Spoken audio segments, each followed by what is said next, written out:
Hi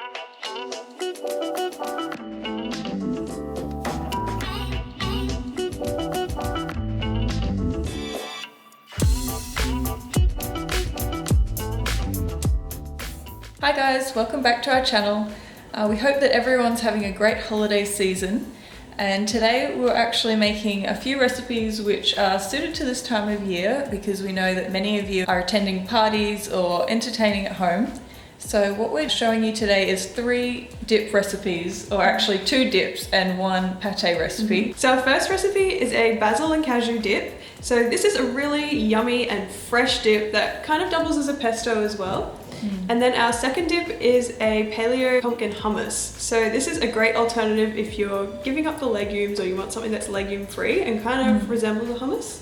So it doesn't actually use chickpeas. No. FYI. And then our last recipe is a chicken liver pate. So this is such a healthy recipe. We've spoken a little bit about the benefits of eating liver and other organ meats. So in particular, liver is really rich in B12, iron and vitamin A, so you can keep all of your guests healthy. And it's also a good way to kind of dip your toe into eating organ meats because they can have a different texture and quite a strong flavour if you're not used to them. But pate is very palatable and yummy way to get some liver into your diet. So we thought we would share that recipe with you today, and they will also of course be posted on the blog, so we'll leave the links below. And we're also posting a recipe to our paleo crackers, or paleo seed crackers. So that's a really good accompaniment, especially for the pate, because sometimes, you know, carrot sticks and raw vegetables just don't do the job. Yeah, you need something a little more like a cracker. So you'll find that on our blog as well. And I think we'll get started. For our first dip, you'll need 2 cups of fresh basil leaves, a 1/4 cup of cashews that have been soaked overnight, a 1/4 cup of pine nuts, a 1/4 cup of olive oil, salt and pepper, 4 cloves of garlic, and 3 tablespoons of lemon juice.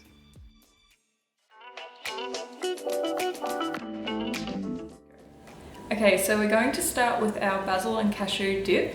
And what you have to do is pretty simple actually. We're just going to combine all of these ingredients into the food processor. So we've got our really nice fresh basil leaves, our garlic, lemon juice, cashews that have been soaked, and we've got pine nuts and olive oil, and then obviously a little bit of salt and pepper. So we're just going to start by taking all the leaves off of our basil, and then it's really just as simple as piling in all the other ingredients.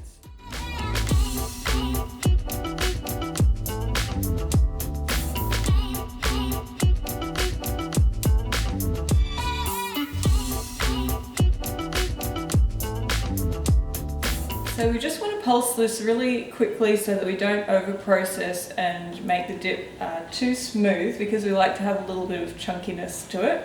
And every now and again you want to also scrape down the sides, just so that we don't have chunks that escape the blade. Rightio, and this is the finished product.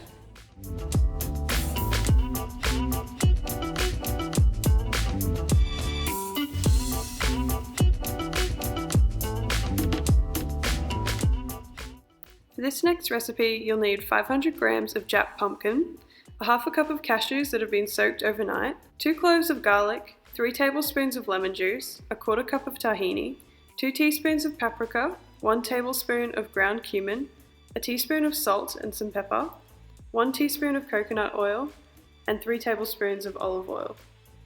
So this is a great alternative if you want something that is legume free, because hummus is actually traditionally made on chickpeas. Although we do like to have some hummus from time to time though, this is something that you can eat more regularly. So we're going to start by putting the pumpkin into a bowl. I've already diced this, so I've cut off the skin and just cut it into some rough chunks. So we're going to pop that in a bowl, and we're going to add on some coconut oil, about a teaspoon or even more. Now we're going to add in our spices. So we have some cumin and paprika and some salt as well. And I'll just add a crack of pepper as well. And then we're just going to toss these in the oil so that it's nice and coated, because we're going to be roasting this pumpkin before we make it into dip.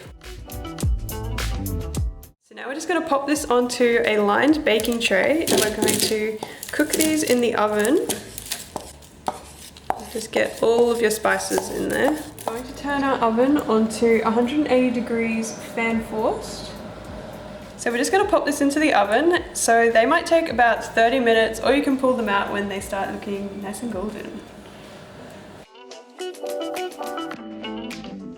Okay, so our pumpkin is finished cooking, so we've just popped that straight into our food processor. So now we're just going to add in all the other ingredients and whiz it up. So we're going to start with the cashews that we have soaked overnight. So pop them in. We're going to put in our 2 fresh cloves of garlic. And then we're going to put in, this is pretty key for a hummus recipe, is tahini. So we're going to put in about 1/4 cup, but I'm just going to measure this quite roughly.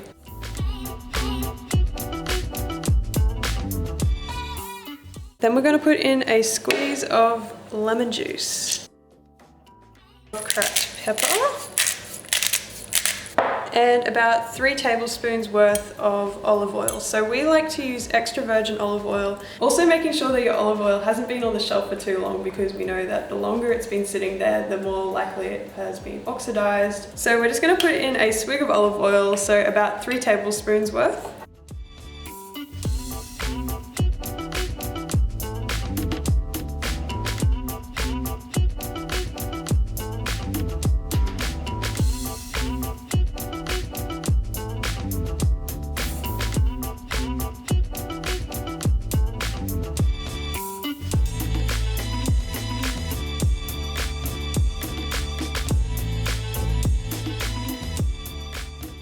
For this recipe, you'll need 1 small brown onion, 3 cloves of garlic, 300 grams of organic chicken livers, a handful of fresh thyme, 3 bay leaves, 2 teaspoons of dried thyme, salt and pepper, 300 grams of ghee or clarified butter, and 2 to 3 tablespoons of apple cider vinegar. Okay, so we're going to get started with our chicken liver pate. And what we have in front of us here is the diced onions, garlic, and our dried thyme and salt. So we're going to cook these at a medium heat until the onions have softened. Then we're going to put that aside for a little while we cook the livers. So what we have here is some lovely organic chicken livers, and we have also some bay leaves and some fresh thyme, which we've picked off the stalk. What we also use when cooking the livers is some apple cider vinegar. This gives it a little bit more of a tangy flavour instead of brandy, which is commonly used for making pate. Now, the trick that I will mention before we get started with cooking livers for pate is that you can't overcook your livers, otherwise they'll become grainy and not very smooth. So what we'll do is just put the livers onto a medium heat pan and cook them for a couple of minutes each side, but making sure that they're still nice and pink in the middle. Once the livers have been cooked on both sides, I'll add apple cider vinegar and let that simmer for a further couple of minutes. Okay, so our livers are all cooked and done, so I'm going to take out the bay leaves and I'm going to pop this into the food processor with the onions and garlic. Okay, so now we're going to add in our 150 grams of ghee.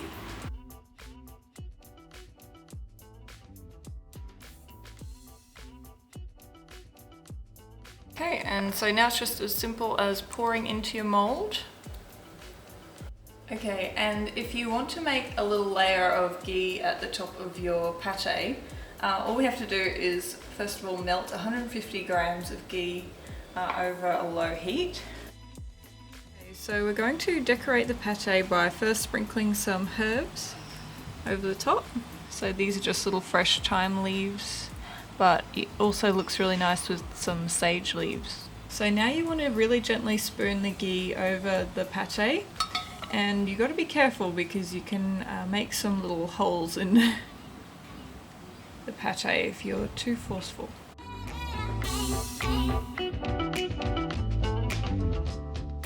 So now all you're going to want to do is put your little pate into the fridge for at least half an hour and let it all set, and it's ready to eat.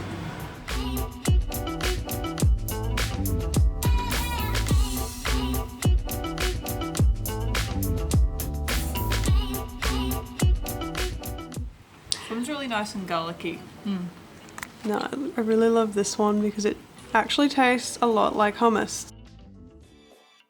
By the way, these are the crackers that we have the recipe for on the blog. So these are seed crackers. They're made with flax seeds and some sunflower seeds and zucchini actually.